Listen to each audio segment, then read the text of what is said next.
राम जी सत्तम की कहानी सुनाती हूँ। पसंद आए तो लाइक करना, शेयर करना, घंटी का बटन दबाना। एक नगर में एक साहूकार रहता था।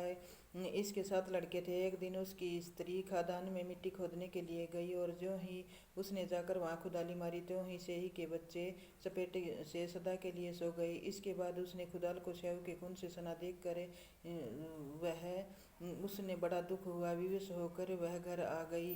तभी वहां से वो माता आई और उसने विलाप किया और ईश्वर से प्रार्थना की कि जिसने मेरे बच्चों को मारा है उसे भी इसी प्रकार कष्ट होना चाहिए। तत्पश्चात से के श्राप से सेठानी के सातों लड़के एक ही साल के अंदर समाप्त हो गए। अपने बच्चों को असहाय काल से के मुंह में समाये जाने पर सेठ सेठानी इतने दुखी हुए कि उन्होंने किसी तीर्थ पर जाकर अपने प्राण गवा देना उचित समझा। इसके बाद वे घर छोड़कर पैदल ही किसी तीर्थ की ओर चल दिए और खाने की ओर कोई ध्यान न देकर जब तक उनमें शक्ति और साहस रहा तब तक वे चलते रहे और वह भूख और प्यास से तड़प कर मूर्छित होकर गिर गए।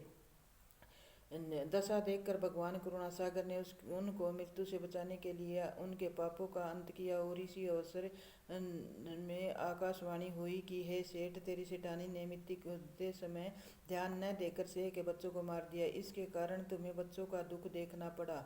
यदि अब पुनः घर जाकर तुम मन लगाकर गऊ की सेवा करोगे तो अहोई माता विधि विधान से व्रत आरंभ कर प्राणियों पर दया रखते हुए स्वप्न में भी किसी को कष्ट नहीं दोगे तो मैं भगवान की कृपा से पुनः संतान का सुख प्राप्त होगा। इस प्रकार आकाशवाणी सुनकर सेठ सेठानी कुछ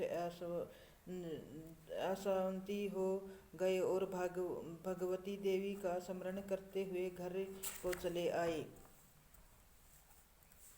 इसके बाद श्रद्धा भक्ति से न केवल अहोई माता का व्रत अपितु गौ माता की सेवा करना भी उन्होंने आरंभ कर दिया तथा जीवों पर दया भाव रखते हुए क्रोध और द्वेष का सर्वदा परित्याग कर दिया। ऐसा करने के पश्चात भगवान की कृपा से वे सेठ सेठानी सातों पुत्रों वाले होकर अनगणित पुत्र सहित संसार में नाना प्रकार के सुखों को भोग कर स्वर्ग को चले गए।